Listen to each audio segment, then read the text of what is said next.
The Economist.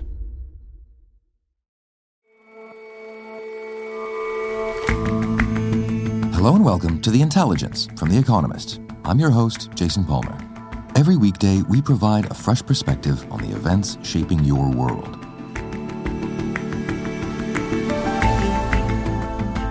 Rich world governments just keep getting bigger, dealing with more and more safety net programs.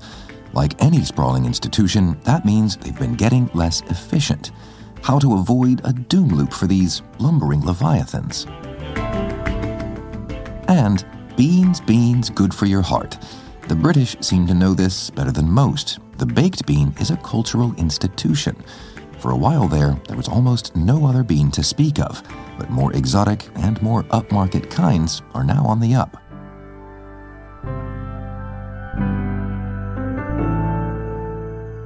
First up, though,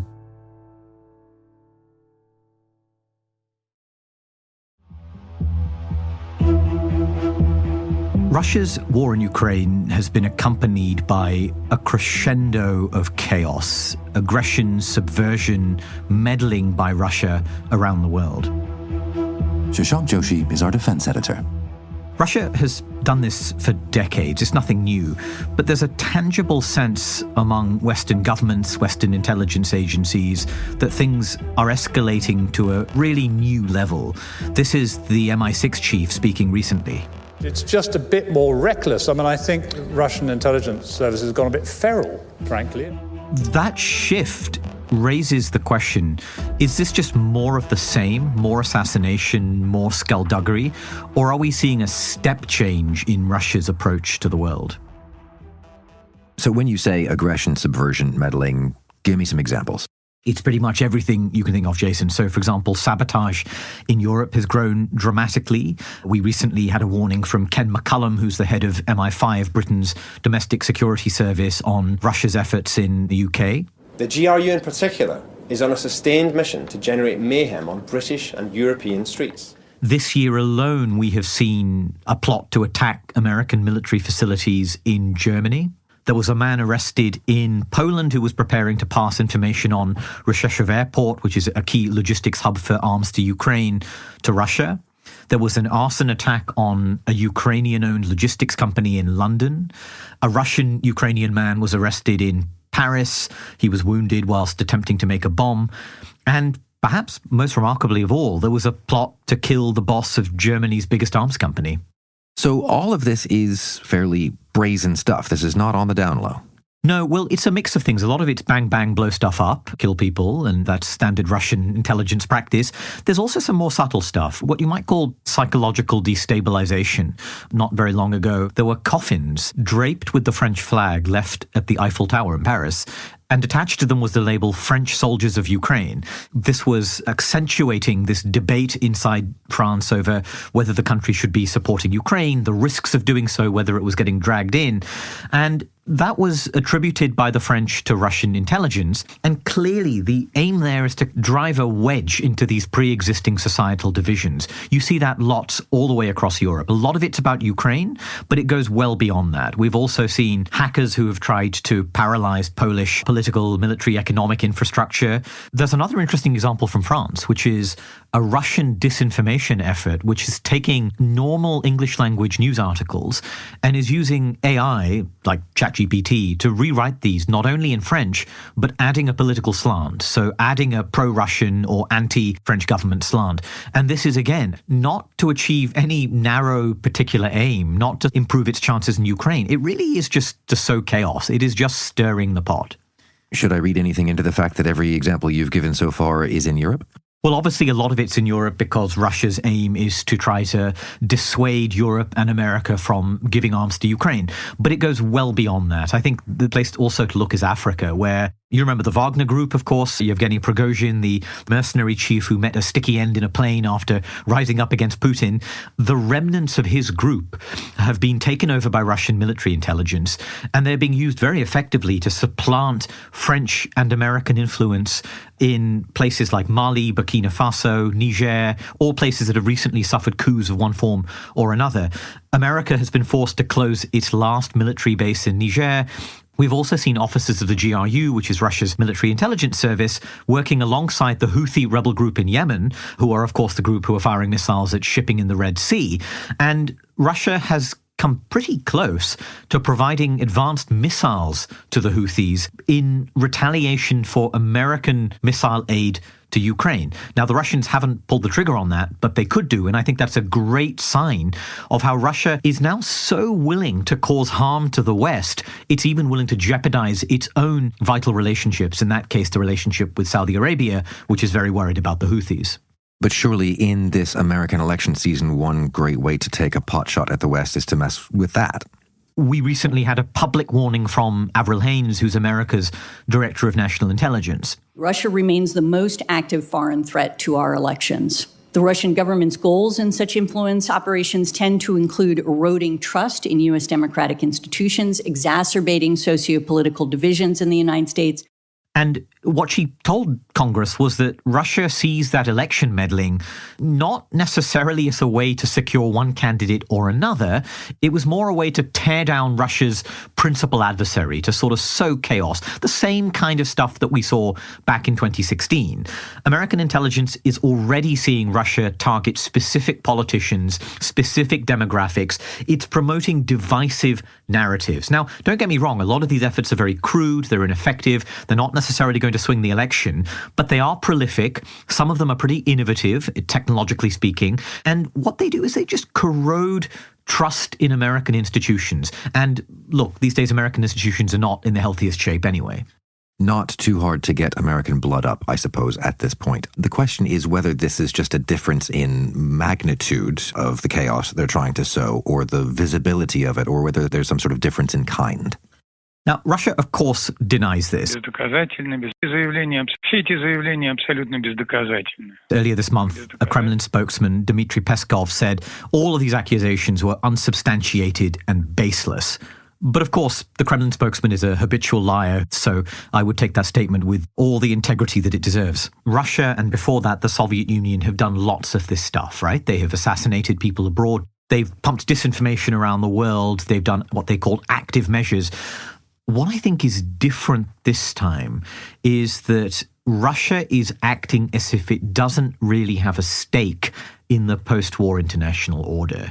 We saw Putin embracing this, right? Recently he said, we are in for probably the most dangerous, unpredictable and important decade since the end of World War II. This is a revolutionary situation. And I think that's what makes this so different and, frankly speaking, so dangerous.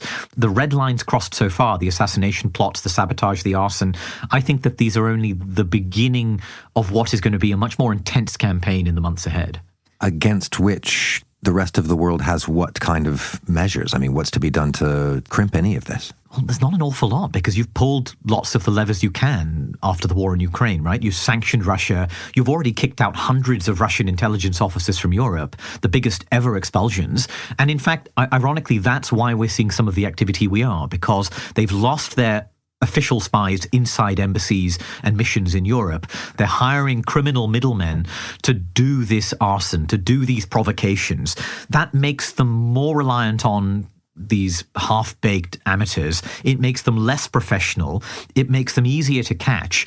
And so the answer really lies in what Richard Moore, the head of MI6, called good old-fashioned security and intelligence work. And there's a balance to be struck, Jason, because you don't want to tell your population to panic. You don't want to say, Russia's here, there's Reds under the bed, they're going to cripple our energy networks and take down our government and swing our elections, because that kind of does the Kremlin's work for it. The important thing to remember is Russia is also feeling out the West's red lines. It doesn't want an all-out conflict with NATO. It doesn't want a full-scale war. It's doing this stuff under the radar precisely because it doesn't want missiles to be flying across borders. It doesn't want armies to be clashing in the field. But I think all the indications are Putin is still feeling out those red lines, and he is probably going to cross some of them in the years to come. Shashank, thanks very much for your time. Thanks very much, Jason. A big part of the global meddling machinery that Vladimir Putin operates is in Africa, where the Wagner Group has been whipped into more organized shape, except perhaps in the Central African Republic. On the latest episode of The Weekend Intelligence, my colleague Tom Gardner slipped into the country moving amongst the Wagner operatives. It's a fascinating look at how Russia protects its interests and raises cash half a world away. And it's only for subscribers. So let me remind you that subscribing to Economist Podcasts Plus helps make our deep and daring journalism possible. Search Economist Podcasts Plus for a free trial.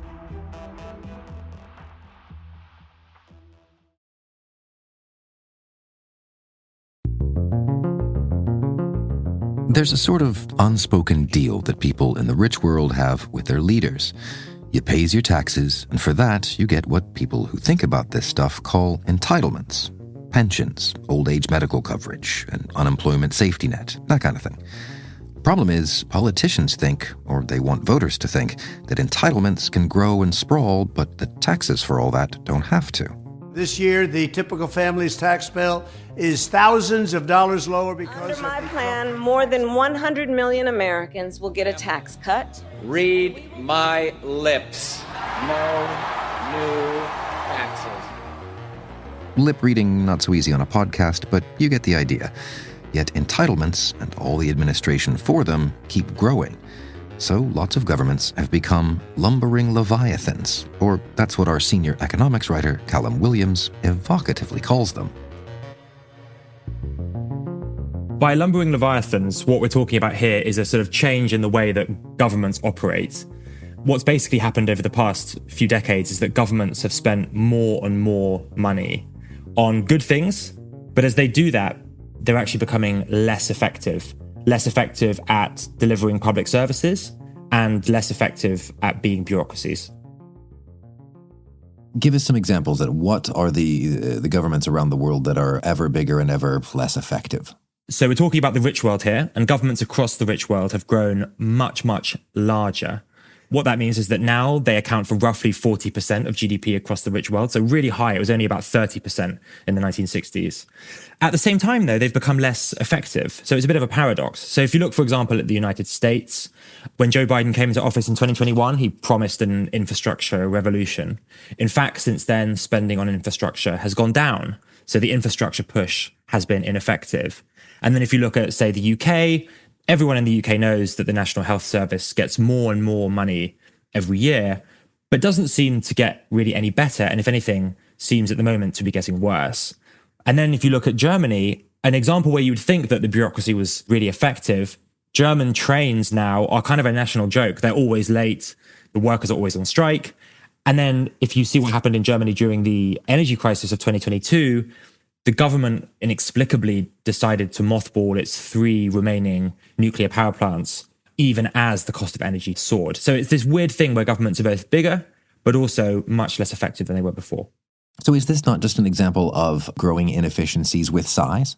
That is kind of what it is, but it's also to do with a reallocation of the kind of things that governments spend money on. This is really the crucial change. And the way to think about it is, again, it's a 2-stage process.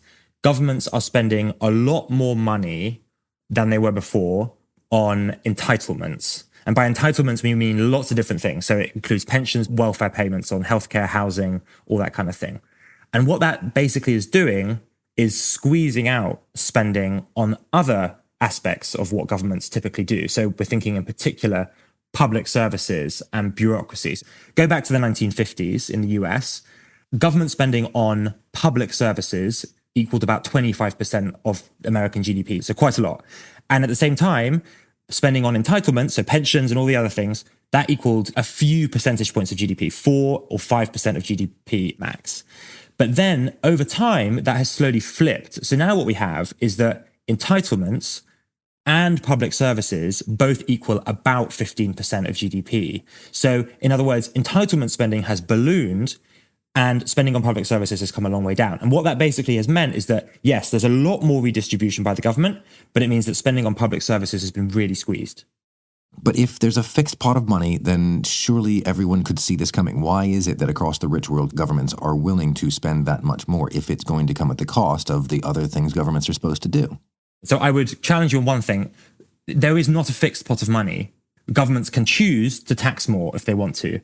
For various reasons, political reasons, I think, governments over the past 20 years have actually found it much more difficult to increase taxes. If you look at the kind of reforms that now take place across the rich world, they are much more likely to be measures that reduce the tax take than increase the tax take. So if you look at what Donald Trump is promising, you look at what Kamala Harris is promising, they're both basically promising to cut taxes, even at a time when the US fiscal situation is pretty dicey over the long run. But it doesn't have to be that way, right? So governments are choosing not to raise the money, and that forces them into this sort of straitjacket of, if you want to increase spending on one thing, you have to decrease spending on another thing. I think then there's a question of, why are they choosing to spend more on entitlements and less on public services? My personal view is that it's basically a short-termist bias in government that has probably increased in a world of social media, of 24-hour news, of political polarization. You basically get a lot of bang for your buck immediately with spending on pensions and spending on healthcare subsidies and housing subsidies. Whereas spending on public services, these are longer term things, especially when you're investing in new hospitals or investing in new schools. The payoff from that can take a long time. So I think what it really reflects is a sort of change in the way that politicians think about managing the economy. They're much keener on the short term wins and much less keen on the long term wins.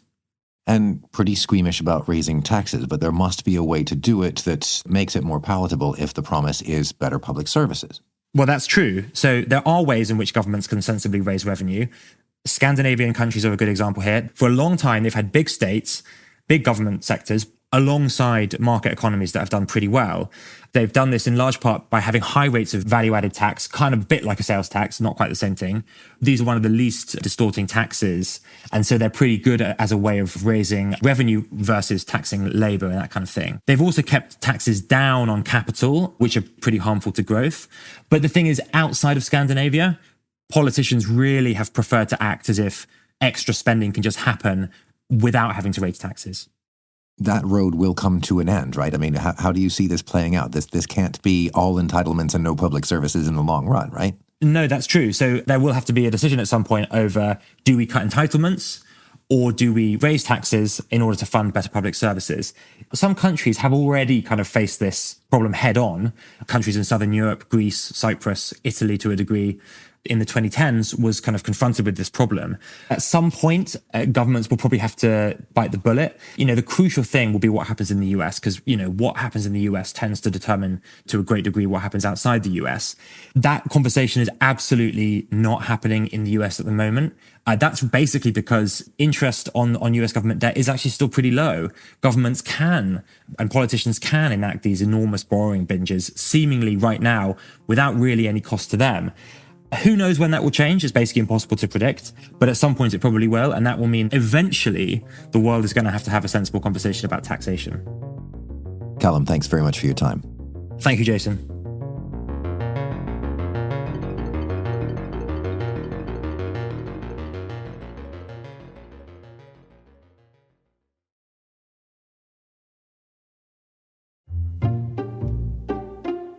Maria Vilcek is a news editor at The Economist, and she has a can and a question for me. Okay, Jason, so are you a fan of baked beans? So when you say baked beans to me, I don't think of the sort of thing that Brits do. I think of the American version, which is much sweeter, more molasses-y kind of thing. Well, that's the original baked bean. So the recipe actually came from America. In its original form, it had meat in it as well, but then it was adapted to British taste, to wartime rationing, to mass production. That's how we arrive at what Brits consume 2 million cans of every day. Yeah, we cannot overstate just how much Brits like baked beans. And here's the weird part for me, at breakfast. Oh, so when would you have them? It's a lunch dish. It's a dinner dish. It's a big barbecue dish. Yeah, no, there are all these cultural associations. In America, they're seen as something that you'd have aside with a barbecue. But in Britain, they're very much a breakfast food. Brits eat more than the rest of the world combined of baked beans, so haricot beans cooked in a tomato sauce, usually served hot on toast or a jacket potato. Baked potato, as I know it. Yes, but to the point where actually they've become such a national symbol that both of King Charles's wives, so Princess Diana and now Queen Camilla, list them amongst their favourite meals. But also, just because Brits have such a singular obsession with the baked bean recipe, they don't really eat other pulses as much or experiment with beans in their other forms. But now that's starting to change. In what way and why?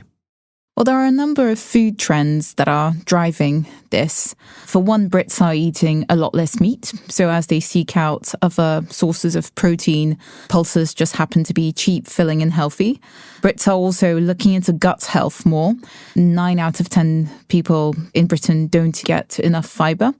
So pulses are a good source of that as well, to the point where local authorities are actually pledging that they will be serving more beans in places like hospitals, government buildings, prisons. There are also programs to get children in schools to eat more beans at lunchtime.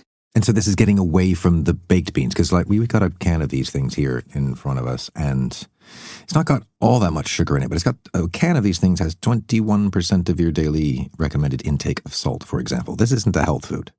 Well, that's true. It's good that people are eating more beans in general, but there are certainly healthier ways of preparing them. I've spoken to a number of people who are trying to persuade British eaters that there are other things that they can do with their haricot beans rather than to smother them in a sweet sauce. And one of them is Amelia Christie Miller, who founded Bold Bean Company 2 years ago with the aim of changing the perception around beans as something that isn't dull and uninspiring, but actually is healthy and delicious. Both she and various other recipe writers, food influencers, activists have been posting lots and lots of recipes online, and more recipe books actually feature pulses to encourage people to experiment more and try them in different forms. Okay, so expand my world then. How should I be eating beans? How do you eat beans? The way I have beans is I often like to just have them in a salad. So I'll buy some cooked beans. My favorite is with tuna, chicory, and a parsley dressing. But there are lots of other ways. In lots of Mexican recipes, you'll get black beans. Chickpeas will feature in many Middle Eastern dishes. And actually, I've even, if that's a little too exotic for some British eaters, I've even seen a version of coronation chickpeas, which is replacing the chicken in the much-loved creamy curry sauce that's usually put in sandwiches with the pulses instead. At the strong encouragement of our producer, I'm going to open this can of beans that's on the table, and we are going to performatively eat some beans. Are you happy with that? Yeah, we'll do what we have to do. Oh, that's the stuff. Wait, how are we going to heat them up? We don't have budget for that. Right out of the can. We suffer for our art. It's a bit like a soup. How do you like them? I mean, I prefer them hot and on toast, I suppose, if given choice. Straight cold out of the can feels like something I might have left behind in my student days. But, you know, not the worst thing in the world. But that's indeed how many people perceive baked beans. So people like Bold Bean, etc., they acknowledge that familiarity is important for people, and trying new recipes with beans, it can be too big of a hurdle. So some companies are now launching premium baked beans as a way of encouraging Brits to try them in a slightly different guise with some oregano thrown in, or some tamarind sauce, or some other way of making them gourmet. And indeed, there is some growth in the segment. Out of all canned foods categories, Kantar, which is a market research firm, shows that beans are actually the only ones that are growing.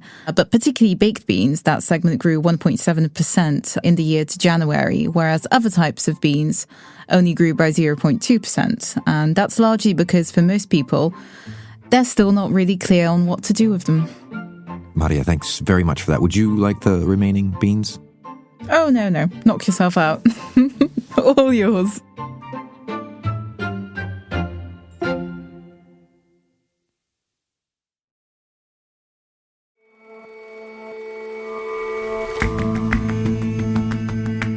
That's all for this episode of The Intelligence.